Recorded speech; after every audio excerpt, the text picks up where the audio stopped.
네, 안녕하세요. 이번 동영상에서는 우리가 지난번에 이어서 2.4 금융시장의 글로벌화, 국제화에 대해서 공부를 하도록 하겠습니다. 어, 점점 시간이 지나면서 교역이라든지 아니면 금융 거래가 전 세계들 국가 간에 이렇게 국경을 넘나들어서 이동하는 것이 증가하고 있죠. 뭐 외국인이 또 다른 이제 자국 말고 다른 나라에 투자를 하는 경우도 많고요. 그래서 대표적인 것이 여기와 같이 자국만이 아니라 다른 나라에 가서 돈을 빌리는 경우들도 있습니다. 그래서 여기 지금 보시면 foreign bonds라는 게 있는데 이 foreign bonds라는 거는 뭐냐면 내가 아니, 이게 한국 회사야. 한국 회사인데 우리나라에서 채권 발행해서 돈을 빌리는 게 아니고 뭐 일본이나 중국에 가서 돈을 빌리는 경우가 이제 그러한 경우에 중국이나 일본 입장에서 봤을 때는 어, 외국 기업이 와서 돈 빌리는 거기 때문에 포린 본즈가 되겠습니다. 그리고 그런 때에 내가 만약에 중국 가서 돈 빌릴 때 위안화로 빌리고 일본 가서 돈 빌릴 때 일본 엔화로 돈을 빌리면 이제 그러한 경우가 요 foreign bonds가 되겠습니다. 그렇지 않고 여기 지금 유로 본드라는 게 이 방금 우리가 말한 foreign bonds랑 차이가 뭐냐면 외국에 가서 돈을 빌리는데 그 나라 화폐가 아닌 다른 나라의 화폐로 돈을 빌리는 경우가 유로 본드입니다. 예를 들어서 어, 내가 중국에 가서 돈을 빌리는데 US 달러로 돈을 빌린다던가 내가 일본에 가서 돈을 빌리는데 유로화, 유럽연합의 유로화 같은 거로 돈을 빌리면 그러한 경우에는 유로본드가 되겠습니다. 그리고 대표적으로 이런 경우들이 있겠죠. 아시아의 금융의 어떤 허브라고 할 수 있는 홍콩이나 싱가폴 같은 경우에 만약에 우리나라가 홍콩에 가서 굳이 홍콩 달러가 아닌 뭐 US 달러나 아니면 중국 위안화 같은 거로 돈을 빌리는 경우가 유로본드를 발행해서 자금을 빌리는 경우가 되겠습니다. 그래서 국제 채권 시장의 한 80% 이상이 이와 같은 유로본드로 구성이 되어 있다. 그 정도로 규모가 크다라고 알 수가 있겠습니다. 이제 이렇게 채권에 대해서 봤던 것처럼 통화에 대해서도 통화에 대해서도 유로 커런시라는 것이 있습니다. 뭐냐면 그 나라 밖에서 그 나라 통화가 거래되면 유로 커런시라고 합니다. 예를 들어 뭐 미국 달러인데 우리나라 국민은행에 예치되어 있는 미국 달러 그러한 경우를 유로 커런시 근데 이제 미국 달러니까 유로 달러라고 부릅니다. 그래서 지금 어떤 나라 화폐인데 그 나라 땅이 아닌 다른 나라 땅에 있는 모든 화폐를 통틀어서 일반 명사로 유로 커런시라고 하고 그 화폐가 달러이면 유로 달러라고 부르는 것입니다. 그리고 이렇게 채권 시장도 상당히 국제화되어 있을 뿐만 아니라 주식 시장도 많이 국제화가 되고 있습니다. 오죽하면 요즘에는 우리 일반 투자자들도 미국 주식 많이 사기도 하잖아요. 그래서 뭐 테슬라 주식에 우리나라 국민들이 굉장히 많이 투자를 하기도 하고 그런 것처럼 이렇게 주식 시장도 점점 더 국제화가 되고 있습니다. 어, 그 중에서도 미국 주식 시장은 전 세계에서 가장 큰 주식 시장이기도 하고요. 이렇게 뭐 미국에 있는 회사가 미국인들한테만 주식을 통해서 투자받는 것이 아니고 요즘에는 투자가 국제화되었기 때문에 우리나라 국민들이 즉 돈을 빌려줄 수도 있는 것이 이런 국제화된 자본시장, 금융시장 덕분이라고 할 수가 있겠습니다. 우리나라에는 이제 뭐 저녁 뉴스나 경제신문에서 매일 언급이 되는 코스피 종합주가지수, 우리나라의 종합주가지수와 같이 대표적으로 미국의 이런 다우존스 지수, 그다음에 S&P 500, 그다음에 나스닥 같은 지수들이 있고, 영국에는 뭐 요거를 줄여서는 FTSE라고 발음 나는 대로 그냥 FTSE라고 부릅니다. 그래서 영국에는 대표적으로 FTSE라는 지수가 있고, 그다음에 홍콩의 항생지수 같은 것들, 그리고 독일의 닥스라는 지수, 이런 것들이 전 세계에서 좀 많이 언급이 되는 주가 지수들이라고 할 수 있겠습니다. 안타깝게도 여기 지금 교과서에 코스피가 없죠. 네, 코스피가 없는데, 네, 언젠가는 우리 교과서에도 코스피가 대표적인 주가 지수로 들어갔으면 좋겠네요. 네. 그리고 우리는 이제 2.5 부분으로 넘어가서, 어, 인다이렉트 파이낸스를 할 때에 금융중개기관들이 하는 역할에 대해서 조금 더 초점을 맞춰보도록 하겠습니다. 어, 우리가 지난주에 공부를 했던 것처럼, 파이낸셜 마켓, 혹은 뭐, 어찌됐든 그런 금융이라는 것의 역할이 뭐냐, 하는 게 뭐냐라고 하면, 돈이 남는 사람들로부터 돈을 필요로 하는 사람들에게 그 돈을 가져다가 주는 역할을 하는 것이 금융중개기관들이 그 중간에서 하는 역할이라고 할 수가 있겠습니다.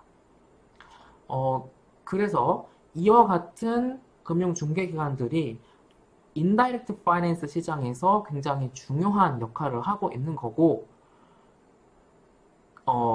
금융중개기관을 거의 인다이렉트 파이낸스에선 통하지 않고는, 그러니까 인다이렉트 파이낸스를 할 건데 금융중개기관을 통하지 않고서 자금을 끌어오기에는 뭐 다른 방법은 거의 없는 것 같습니다. 마지막 점에 나와 있는 것처럼 우리가 또 지난 주차에도 언급이 되었던 것처럼 언론에서는 경제신문에서는 뉴스에서는 주식시장, 뭐 증권시장, 뭐 채권 뭐 그런 시장들이 많이 더 언급이 되긴 합니다. 그렇지만 우리가 바로 뒤 화면으로 넘어가서 볼 텐데 그런 주식이나 채권과 같은 다이렉트 파이낸스 시장도 중요하지만 그거 못지않게 인다이렉트 파이낸스 시장이 상당히 중요하다라는 것입니다.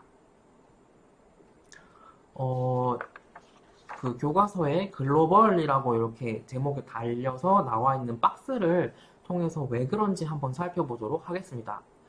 보면 뭐 여기 지금 미국, 캐나다, 영국, 일본, 그 다음에 다른 유럽 국가들이 거기에 있는 회사들이 자금이 필요로 할 때에 직접 그 다이렉트 파이낸싱을 통해서 자금을 획득하기보다는 더 많은 경우에 인다이렉트 파이낸싱을 통해서 자금을 획득한다라는 그런 경우가 더 많다는 것입니다.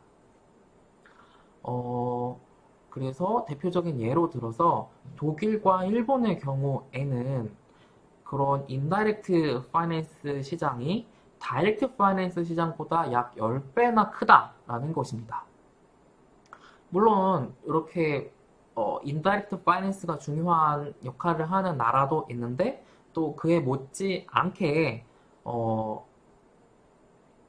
그 여기 지금 뭐 나라마다 이게 뭐 어떤 뭐 관습이나 아니면 뭐 특성이 상당히 다르기 때문에 뭐 나라마다 조금 더 자세히 살펴보면 뭐 또 이렇게 각각의 나라가 또 다르다. 뭐 인다이렉트가 더 큰지 다이렉트가 더 큰지 뭐 다이렉트 중에서도 주식 시장이 더 큰지 채권 시장이 더 큰지는 뭐 나라마다 조금씩 다 다르다는 것이 되겠습니다.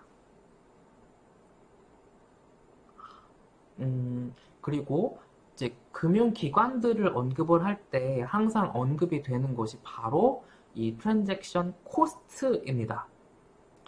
음, 금융기관 입장에서 트랜잭션 코스트를 한번 생각을 해보시면 은행의 대표적인 역할은 예금을 받아서 대출을 해주는 거죠. 근데 그 중에서도 은행한테 수입원은 대출해주는 거니까 대출을 해줄 때 드는 비용이 바로 트랜잭션 코스트라고 할 수 있겠습니다. 어, 뭐 그런 것들이 되겠죠. 내가 은행에 돈을 좀 빌리려고 갔는데, 은행 입장에서 내가 나중에 돈을 잘 갚을 수 있는 사람인지 아니면 중간에 돈을 떼일 만한 그런 위험한 사람인지를 저의 어떤 재직증명서 아니면 4대 보험 가입 여부 아니면 뭐 최근 뭐 몇 개월치 뭐 급여 명세서 그런 것들을 저한테 내라고 해서 저의 어떤 신용도 같은 거를 평가를 할 것입니다. 이제 그런 데서 드는 뭐 수수료, 뭐 비용, 뭐 행정 비용들 아니면 은행 직원의 인건비, 아니면 뭐 IT 시스템 유지하는 비용, 뭐 그러한 어떤 등등의 비용이 바로 트랜잭션 코스트라고 예라고 생각을 할 수가 있겠습니다. 그런데 금융기관, 뭐 그 중에서도 은행, 뭐 이런 기관들은 맨날 하는 일이 그거 아니에요. 그쵸? 맨날 하는 일이 예금 받고 돈 빌려주고, 예금 받고 돈 빌려주고 하는 일이고, 이제 그러려고 만든 기관들이죠. 그리고 이제 거기에서 근무하는 은행원들, 그리고 서울의 각 은행의 본사에서 있는 직원들도 다 뭐 경제학이나 경영학 전공한 분들이니까, 고로한 데는 아주 전문성을 갖고 있는 것들이 바로 이 금융중개기관들입니다. 그래서 이와 같은 금융중개기관들은 economies of scale, 규모의 경제를 가지고 있다는 것입니다. 뭐냐면, 은행 직원 한 명이, 대출 뭐 100개 이렇게 승인 심사하는 거에 드는 비용이나 101개 아니면 102개 드는 비용이 뭐 크게 차이가 없겠죠. 뭐 업무가 정형화되어 있을 거고 차입자한테 요구하는 서류 비슷할 거고 그냥 같은 은행 시스템 이용해가지고 내가 심사하는 걸 테니까 그러니까 대출을 내가 100개를 심사하든 101개를 심사하든 사실 거기서 추가되는 마지널하게 추가되는 비용이 크지 않을 것입니다. 그래서 그렇게 전문성을 가지고 대량으로 업무를 효율적으로 처리를 할 수 있다. 그런 의미에서 은행은 이코노미즈 오브 스케일, 규모의 경제를 가지고 있다고 할 수 있겠습니다. 그리고는 오타를 발견했는데 이게 제가 PPT를 만들다가 네, LOW라고 썼어야 되는데 LAW라고 잘못 쓴 것 같아요. 그래서 네, LOW로 수정을 해주시면 감사하겠습니다. 당연히 그 은행 입장에서 그러니까 대출 해주는 입장에서 드는 비용 같은 거는 다 차입자한테 전가를 하게 됩니다. 그러니까 제가 무슨 말을 하려고 하냐면 만약에 은행이 차입자가 왔는데 대출해달라고 왔는데 그 승인하고 심사하는 비용이 많이 들면 당연히 은행 입장에서는 그 차입자한테 더 이자 많이 내세요 라고 요구를 하게 되겠죠. 그렇지만 은행 입장에서 그런 비용이 많이 들지는 않는다. 그러면 당연히 자기들도 비용이 많이 안 들기 때문에 차입자한테 이자를 조금만 요구를 할 수도 있겠죠. 바꿔 말하면 은행의 트랜잭션 코스트가 싸다는 의미는 더 고객한테, 차입자들한테 더 많은 아니면 더 쉽게 아니면 더 빠르게 대출을 해줄 수 있다는 것이죠. 그래서 네, 그렇게 고객한테도 금융중개기관을 이용을 하는 것이 더 편하다라는 의미가 되겠습니다. 그리고 은행 입장에서는 이렇게, 뭐, 한두 명한테만 대출을 해주는 게 아니라, 은행 고객이 진짜 뭐 엄청 많잖아요? 몇백 명, 몇천 명, 몇만 명, 몇십만 명 되니까, 어, 은행 입장에서는 이렇게 다이버시피케이션을 하는 거죠. 어, 여기 지금 이 다이버시피케이션을 가장 쉽게 설명해 줄 수 있는 말, 모든 계란을 한 바구니에 담지 마라. 그러니까 분산 투자를 해라라는 건데 은행 입장에서는 이렇게 분산 투자를 하는 거죠. 100명한테 대출을 해준다. 그러면 그 중에 한 명 아니면 뭐 2명 정도는 연체가 발생할 수도 있고 뭐 돈을 떼일 수도 있고 그런데 은행 입장에서는 어 100명보다 1000명, 1000명보다 10,000명 그렇게 더 더 분산 이렇게 해서 투자를 뭐 돈을 빌려주는 것이기 때문에 그 과정에서 발생할 수 있는 리스크, 불확실성은 상당히 줄어든다라고 할 수 있겠습니다. 만약에 어떤 은행이 오직 한 명의 고객한테만 돈을 빌려준다. 그런데 그러면 그 고객이 연체하거나 돈을 떼이면 그 은행 망하는 거예요. 그런데 그렇지 않고 같은 1,000만 원을 빌려주는데 한 명한테 1,000만 원 다 빌려주는 게 아니고 10명한테 100만 원씩 아니면 100명한테 10만 원씩 아니면 더 극단적으로 1,000명한테 만원씩 이렇게 계속 다이버시피케이션을 은행 입장에서는 하면 그러니까 포트폴리오를 짜서 그렇게 돈을 빌려주면 한 명한테서 연체가 발생 혹은 돈을 떼이더라도 나머지 사람들이 아직 남아 있으니 다행이 되는 거죠. 그러한 것을 리스크 쉐어링 혹은 리스크를 리듀스 줄이는 것이 되겠습니다. 그리고 혹시 다른 경제학 과목이나 재무관리 과목을 먼저 들어보신 경험이 있으면 여기 나와 있는 asymmetric information이라는 말을 먼저 접하셨을 수도 있는데요. 은행뿐만 아니라 뭐 일상에서의 상당히 많은 경우들에서도 우리는 언제나 많은 순간에 이런 정보의 비대칭 상황에 직면합니다. 뭐냐면 상대방의 어떤 상황에 대해서는 그 사람이 솔직하고 자세하게 나에게 말해주지 않는 한 내가 알 수가 없죠. 은행 입장에서 차입자가 자기가 직업이 뭐고 월에 소득이 얼마 정도 되고 재산이 얼마 있고 지금까지 빌린 또 이미 대출한 대출이 얼마 있고 그런 거를 은행한테 말해주지 않는 한 그러니까 서류로 입증하는 거를 제출을 하지 않는 한 은행은 알 수가 없죠. 그러한 문제를 사실 은행 말고도 많은 경우에 해결을 해야 되는데 그러한 경우에 발생하는 문제가 이렇게 정보의 비대칭 asymmetric information 문제가 되겠습니다. 이와 같은 asymmetric information의 어떤 것으로 발생하는 현상이 내가 그 상대방과 거래를 하기 전이냐 거래를 한 후냐에 따라서 두 가지 형태로 이렇게 나타날 수가 있는데요. 여기 영어에서 adverse라는 거는 반대편, 역 아니면 상대방 뭐 그런 뜻입니다. 그래서 쉽게 생각을 하실 수 있을 텐데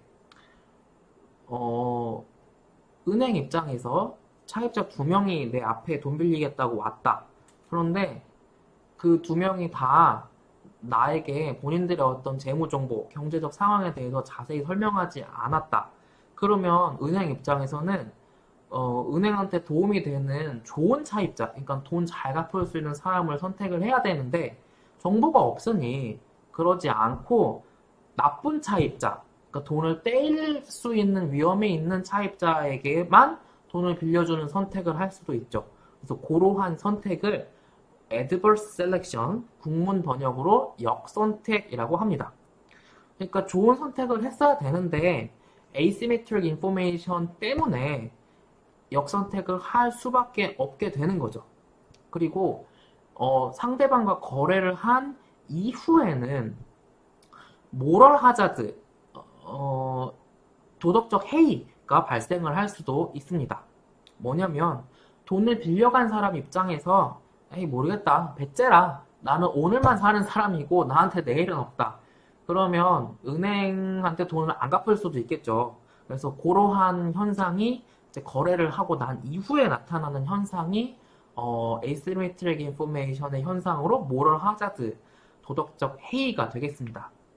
그래서 은행 입장에서는 그러한 moral hazard를 막기 위해서 covenant, 뭐 일종의 계약서 아니면 뭐 조항 같은 건데 뭐 만약에 1년 안에 돈 갚기로 했다 그러면 매달 이자를 납부를 해라. 아니면 뭐 더 강력하게는 그렇게 할 수가 있겠죠. 매달마다 네가 재직하고 있는지를 나는 확인을 하겠다. 니네 회사에 전화해서 뭐 그런 어떤 강력한 그 사람이 돈을 갚게 아니면 도덕적 해이가 발생 안 하게 만드는 그런 조치들을 대출자, 그러니까 돈을 빌려주는 사람, 투자하는 입장에서는 할 수가 있을 것입니다. 조금 더 나아가면 우리가 앞에서 살펴보았던 것처럼 은행은, 금융기관들은 각자의 영역에 있어서 전문성을 가진 업체들이죠. 물론 우리 은행만 돈을 빌려주는 게 아니라 뭐 우리 친구끼리 돈을 빌려주거나 뭐 지인끼리 돈을 빌려주기도 하죠. 그런데 지인끼리도 물론 친구끼리도 돈을 빌려줄 수 있지만 만약에 지인이 혹은 친구가 돈을 빌려줄 때 은행과 똑같은 은행이 하는 것과 같은 어떤 심사나 신용평가 같은 거를 한다고 하자, 해야 된다고 하자. 그러면 우리 같은 일반 사람들은 돈 빌려주고 하는 게 진짜 뭐 1년에 한두 번 할까 말까인데, 은행은 그냥 맨날 하는 게 그거니까, 훨씬 은행 입장에서, 금융기관들 입장에서 더 싸게, 더 전문적으로, 더 빠르고 쉽게 할 수 있다. 그러니까 그런 금융중개기관들을 이용을 하는 것이, 손실이나 역선택이나 뭐 그런 것을 당연히 줄일 수 있는 것이 되겠습니다. 그리고 그렇게 하는 것이 금융중개기관들한테도 당연히 수익이 될 것이고요. 뭐, 돈을 빌려가는 사람 입장에서도 모럴 하자드를 막을 수 있는 것이 되겠죠. 뭐, 생각을 해보세요. 개인이 개인한테 돈 빌린 경우보다 개인이 금융기관한테 돈 빌린 경우에 더 압박을 느끼지 않겠어요? 돈을 꼭 갚아야 한다는. 그러겠죠?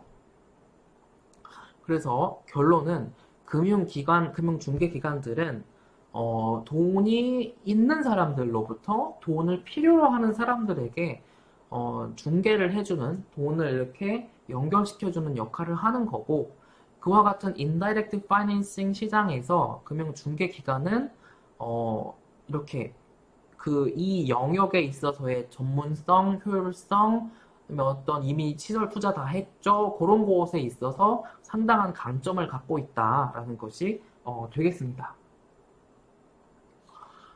그리고 우리가 앞에서 살펴보았던 economies of scale, 규모의 경제라는 것이 있고 또 하나, 여기 다른 표현으로, 그러니까 다른 개념으로 economies of scope라는 것이 있습니다. economies of scope라는 것과 economies of scale의 차이가 뭐냐면, 앞에서 배운 economies of scale은 물건 하나 생산할 것보다 어차피 고정비로 나가는 임대료, 뭐 직원 인건비, 뭐 기계 임대료면 물건을 내가 100개, 1000개, 10,000개 점점 더 많이 생산할수록 그 물건 한 개 생산하는 단가는 떨어집니다. 그게 economies of scale이고, economies of scope는 뭐냐면 편의점에 가면 물건 정말 많죠. 근데 거기 물건 그냥 다른 상품 하나 더 배치한다고 편의점 유지하는데 뭐 돈이 더 엄청 많이 더 들어가나? 아니잖아요. 어차피 그냥 자리 빈 데다가 내 새로운 상품 하나 더 놓고 팔겠다.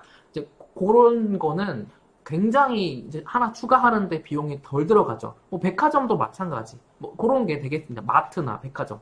그런 것이 이코노미즈 오브 스코프라는 것이 되겠고, 은행 입장에서도 어차피 금융기관들은 금융상품 취급하는 게 주 업무인데 그냥 조금 다른 신용카드 하나, 조금 다른 체크카드 하나 더 파는 게 뭐 그리 큰 비용이 되겠어요. 그냥 하나 더, 그냥 웹사이트에 자기네들 홈페이지에 그냥 하나 더 링크만 더 걸어 놓으면 되는데, 그러한 것이 economies of scope가 되겠고, 여기 지금 conflict of interest라고 나와 있는 게 꼭 요 상황에만 해당하는 건 아니고, 우리 일상에서도 상당히 많은 conflict of interest가 발생하게 됩니다. 여기서 interest는 흥미, 관심이 아니고 경제적인 이익, 말을 할 때 이익을 말을 하는 것이 되겠습니다. 뭐냐면 내가 어떤 은행 고객으로서 국민은행 지점 문을 열고 딱 들어갔다. 그러면 내 눈 앞에 예금 상품 파는 국민은행 직원이 한 명이 있고 또 다른 코너에 대출 신청 받고 취급하는 또 국민은행 직원이 한 명이 있죠. 그러면 같은 국민은행 직원인데 이 사람은 예금 상품을 나한테 팔려고 하겠고 이 사람은 나한테 대출 상품 하나라도 더 팔려고 하겠죠. 그래서 즉 같은 국민은행 직원인데 같은 국민은행 직원이면 하나라도 더 국민은행 어떤 상품이 됐든 팔면 더 좋은데 이제 자기가 처한 위치 어떤 상황이 다르다 보니 이제 그 사이에서 이해관계의 충돌이 발생을 할 수가 있겠죠. 적절한 예는 아닌 것 같은데 그런 예가 이해관계의 충돌이 발생을 할 수도 있고 일상생활에서도 이런 이해관계의 충돌은 상당히 많이 발생합니다. 뭐 그런 게 시험에 나오진 않겠지만 다 어떤 개인이 한 역할만 사회에서 맡고 있지 않기 때문입니다. 저라고 하면 부모님의 자식이라는 사회적 입장도 있고 학교에서 수업을 하는 사람의 입장도 있고 또 제가 편의점에 물건 사러 가면 또 저는 거기서 고객이기도 하고 은행이나 금융기관에 가면 또 저 거기서 고객이기도 하고 아니면 또 제가 뭐 어디 가면 또 다른 역할을 맡고 그러니까 한 사람이 이렇게 한 사회에서 맡고 있는 역할이 많다 보니까 그 사이에서 conflict of interest가 발생을 하는 경우도 상당히 많습니다. 그래서 그러한 conflict of interest가 발생하는 경우에는 정보를 숨기려고 하는 경향이 발생을 하게 되죠. 즉 그렇게 되면 뭐 이제 문제가 발생을 하게 되겠습니다. 이 conflict of interest도 우리가 조금 더 자세한 금융에서 발생하는 상황이 있는데 그 상황에 대해서는 우리가 다음에 조금 이제 더 직접적으로 관계가 있는 단원에서 다시 한번 언급을 하도록 하겠습니다. 그러면 이번 시간에는 여기 2.5 Indirect Finance에서 금융중개기관들이 주는 장점, 뭐 역할, 금융중개기관을 이용할 때 장점, 뭐 그런 것들까지 공부를 하도록 하겠습니다.